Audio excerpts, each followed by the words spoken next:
నేను మొన్న ఏదో జ్వరం వచ్చింది పోయి, మనిషికి రోగం రాదా అంటే జ్వరం రాదా? నేను దవాఖానలో పట్టే దాని మీద కూడా మాట్లాడతాడు, ఈయన దవాఖానలో పడ్డాడు అంటాడు, ఈయన ఇంత పొడుగు ఉన్నాడు అంటాడు. నేనేం చేయాలి? దేవుడు నాకు పొడుగు ఇచ్చిండు, నీకు పొడుగు ఇచ్చిండు. నువ్వు తలకాయ కిందికి పెట్టి కాలు మీదకి పెట్టి గుంజినాను పొడుగు కావు. ఊకే నా మీద పడి ఎందుకు ఎడతావా రేవంత్ రెడ్డి? నువ్వు హరీష్ రావు పొడుగు ఉన్నాడు, హరీష్ రావు ఏమో నేనేం చేయాలి భయ్? దేవుడు నాకు పొడుగు ఇచ్చి నీకు పొడుగు ఇచ్చిండు, మరి నా మీద పడి ఎడతాడు ఊకే అంటే ఒక సైకో టైప్ అయిపోయిండు. ఈ రకంగా ఇవాళ ఏమనంటే కేసు ఇలా అనవసరంగా మన కౌశిక్ రెడ్డిని అరెస్ట్ చేసిండు.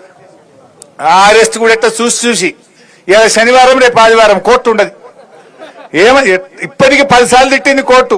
నువ్వు ఈ శుక్రవారం రాత్రి శనివారం పూట అరెస్ట్ చేయకు, నువ్వు కావాలని వేస్తున్నావు బిడ్డ అని హైకోర్టు మొటికాయ వేసింది పోలీసు వాళ్ళకు. కానీ మళ్ళీ చూసి నిన్న శుక్రవారం రాత్రి 12 గంటలకు మన కౌశిక్ రెడ్డి ఎమ్మెల్యేని అరెస్ట్ చేసిండు. ఏం చేసిండు కౌశిక్ రెడ్డి? కౌశిక్ రెడ్డి రేవంత్ రెడ్డి తప్పులను ఎత్తి చూపిండు, గట్టిగా మాట్లాడిండు, పోరాడిండు. బీఆర్ఎస్ ఎమ్మెల్యేలను గుంజుకుంటే వాళ్ళ మీద గట్టిగా పోరాటం చేసిండు. బిడ్డ రాజీనామా చేయండి రాబాయ్ అని కొట్లాడిండు. ఆ కౌశిక్ రెడ్డి గట్టిగా అడుగుతుండని ఆయన మీద పగబట్టి నిన్న రాత్రి 12 గంటలకు దొంగ కేసు పెట్టి, ఫాల్తు కేసుల అన్యాయమైన సెక్షన్లు, నాన్ బెయిలబుల్ సెక్షన్లు పెట్టి ఇవాళ ఆయనను అరెస్ట్ చేసి జైల్లో పెట్టిండు. ఏమైనా మర్డర్ చేసిండా? ఎవరినైనా చంపిండా? ఏమైనా మోసం చేసిండా? ఇవాళ ఒక ఫాల్తు కేసులో, అక్రమ కేసులో ఇరికిచ్చి ఇవాళ ఆయనను జైల్లో పెట్టే ప్రయత్నం చేస్తాడు. మొన్న మన కేటీఆర్ గారిని రాష్ట్రం యొక్క గౌరవం పెంచితే, రాష్ట్రం ప్రతిష్ట పెంచితే ఈ కార్ రేసింగ్ ప్రపంచమంతా హైదరాబాద్ దిక్కు చూసేట్టు కేటీఆర్ చేస్తే ఆయన మీద కేసు పెట్టి సతాయించే కార్యక్రమం చేస్తుంటాడు. కేసీఆర్ ను కమిషన్ ముందుకు పిలిపిస్తుంటాడు. ఇది తప్ప ఇంకో పని రాదా నీకు? పాలన లేదు. ఎంతసేపు ప్రతిపక్షాల మీద పగబట్టుడు, కేసులు పెట్టుడు, రైతులను జైలు వేసుడు, రైతులకు బేడీలు పెట్టుడు, ఇది తప్ప నువ్వు చేసిన ఒక మంచి పని ఏమైనా ఉందా? అందాల పోటీలను పెట్టినావు. అసలు ఈ ఒక విషయం తెలవాలి మీకు. ఈ కార్ రేసింగ్ ఏమో అన్ని రాష్ట్రాలు పోటీ పడ్డాయి. మహారాష్ట్ర ముఖ్యమంత్రి షిండే అరే ఇది మా బాంబేలో పెట్టాం ఈ కార్ రేసింగ్, మా దగ్గరికే రావాలని ఆయన అడిగిండు. గుజరాత్ ముఖ్యమంత్రి మా దగ్గర రావాలని అడిగిండు. బెంగళూరు ముఖ్యమంత్రి మా దగ్గర రావాలని అడిగిండు. అందరినీ కాదని పోటీ పడి కేటీఆర్ గారు దాన్ని హైదరాబాద్ కు తెచ్చిండు. ఈ అందాల పోటీ ఎవడు మాకొద్దన్నాడు.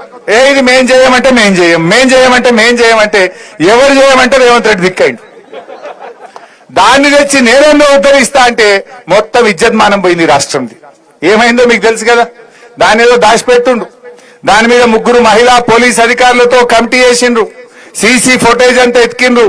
రేవంత్ రెడ్డి చుట్టూ ఉండే 2 నాయకులే ఆ మిస్ ఇంగ్లాండ్ పట్ల మిస్బిహేవ్ చేస్తే ఆమె తిట్టి పోటీలో నుంచి విరమించుకొని ఇంగ్లాండ్ కు వెళ్లిపోవడం. ఈ రాష్ట్రం పరువు తీసిండు రేవంత్ రెడ్డి, దేశం పరువు తీసిండు ఇవాళ రేవంత్ రెడ్డి గారు. నువ్వు చేసిన ఉద్దారకం ఏంటంటే ఇజ్జత్ తీసుడు తప్ప చేసింది ఏం లేదు. మిల్లెట్స్ కు పప్పు ధాన్యాలకు తేడా తెలియదు, దేవాదుల ఏ బేసిన్ లో ఉందో తెలియదు, అందాల పోటీలు పెట్టి ఇట్లా ఇజ్జత్ తీస్తేవి. ఏంది నువ్వు చేసింది? ఇవన్నీ కూడా మనకు తెలుస్తలేవా? కానీ ఇలా ఒక్కటి మాత్రం అర్థమైంది.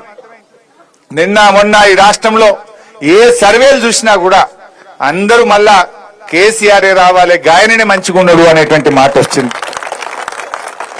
రేవంత్ రెడ్డి కూడా చెప్పకనే చెప్తాడు. నిన్న ఢిల్లీలో ఏదో చిట్ చాట్ పెట్టిండు. అలా అంటాడు, బీఆర్ఎస్ ఎక్కడుంది భయ్ అంటాడు, బీఆర్ఎస్ పని అయిపోయింది అంటాడు, బీఆర్ఎస్ లేనే లేదు అంటాడు. కానీ కళ్ళు మూస్తే కేసీఆర్ యాదికత్తాడు, కళ్ళు తెరిస్తే కేసీఆర్ యాదికత్తాడు.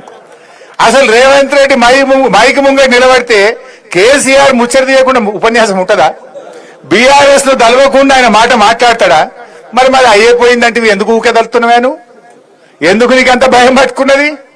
ఆయనకు తెలుసు ఖచ్చితంగా మళ్ళా వచ్చేది గులాబీ జెండే బీఆర్ఎస్ పార్టీ అని ఆయనకు అర్థమైంది. ఆయన మనం తిట్టకుండా ఎప్పుడైనా మాట్లాడతాడా? అసలు చక్కగా ఒక పాలసీ మీదనో, ఒక మంచి పని మీదనో, ఒక ముఖ్యమంత్రిగా ఒక విధానం మీదనో ఎన్నడన్నా ఒక్కనాడు మాట్లాడతాడే?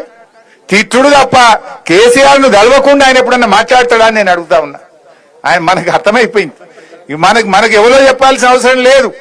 రేవంత్ రెడ్డికే నిద్ర కూడా కేసీఆర్ బీఆర్ఎస్ పార్టీ యాదికి వస్తుంది ఆయనకు. అంటే మళ్ళీ వచ్చేది బీఆర్ఎస్ పార్టీ. మీ ఊర్లలో చూడండి. ఇప్పుడు మొన్న నాకు ప్రభాకర్ వీళ్ళు చెప్తుండే, మా గోవర్ధన్ చాలా ఊర్లలో ట్రాక్టర్లలో డీజిల్ కు పైసలు లేక జాకీలు ఎక్కిచ్చిరట. కేసీఆర్ ఉండగానే రోజు ట్రాక్టర్ వచ్చి చెత్త తీసుకుపోతుండే. రోజు చెత్త తీసుకుపోయి గ్రామాలు శుభ్రంగా చేసిండు. ప్రతి ఊరికి వైకుంఠధామము, dump yard, tractor, trolley, tanker, అన్ని ఊర్లలో బ్రహ్మాండమైన చెట్లు, నర్సరీ మనం చేసినాం. ఒక్క రూపాయి ఇయ్యక గ్రామ పంచాయతీల్లో పనిచేసే సఫాయి కార్మికులకు 3 నెలల జీతాలు లేక ఇప్పటికీ చాలా ఊర్లలో డీజిల్ కు పైసలు లేక వారంకి ఒక్కనాడు ట్రాక్టర్ నడుపుతున్నారు, 3 వద్దలకు ఒక్కనాడు నడుపుతున్నారు. పెట్రోల్ పంపోడిగా 6 నెలలు అయింది ఉద్దర వసూలు బంద్ చేసిండు ట్రాక్టర్లకు. నీ పరపతి ఆడికి వచ్చిందంటే రేవంత్ పాలనలో కేసీఆర్ ట్రాక్టర్లు కొని పెడితే అందులో డీజిల్ కూడా శాత కాక అవి మూలకు పడే పరిస్థితి వచ్చింది రేవంత్ పాలన. ఈ రకమైన పరిస్థితి వచ్చింది. సరే ఏది ఏమైనా అన్ని అర్థమైనాయి ప్రజలకు. ఎందుకంటే కేసీఆర్ చేయగలిగింది ఎట్లా, నువ్వు చేయలేకపోతున్నావు ఎట్లా? ఇవాళ నువ్వు నీ హయాంలో అన్ని తగ్గుముఖమే, రాష్ట్ర ఆదాయం కూడా తగ్గుముఖం పట్టింది.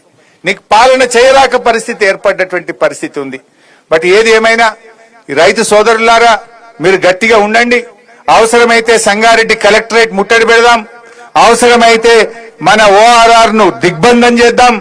మీ అందరికీ పటాన్ చెరువులోని 22,000 మంది రైతులకు, ORR లోపలున్న 2 లక్షల మంది రైతుల కోసం బీఆర్ఎస్ పార్టీ అవిశ్రాంత పోరాటం చేస్తుంది. రైతులకు వచ్చేదాకా కూడా ఈ కాంగ్రెస్ పార్టీని విడిచిపెట్టేదే లేదని చెప్పి కూడా వివరిస్తూ, మరి అదేవిధంగా ఈ గుమ్మడిదలలో 170 ఎకరాల భూమి 109 సర్వే నంబర్ విషయం కూడా గోవద్దని చెప్పిండు. నేను గతంలో కలెక్టర్ గారితో మాట్లాడినా, తప్పకుండా ఈ గుమ్మడిదల 109 సర్వే నంబర్ రైతులకు కూడా బీఆర్ఎస్ పార్టీ అండగా ఉండి వాళ్ళకు న్యాయబద్ధంగా రావాల్సిన డబ్బులు వచ్చేదాకా కూడా మీకు సంపూర్ణమైన సహకారం అందిస్తామని కూడా తెలియజేస్తూ, ఈనాటి రైతు ధర్నాకు వచ్చిన రైతు సోదరులకు, దీన్ని దిగ్విజయం చేసిన కార్యకర్తలకు అందరికీ హృదయపూర్వక ధన్యవాదాలు తెలియజేస్తూ జై తెలంగాణ.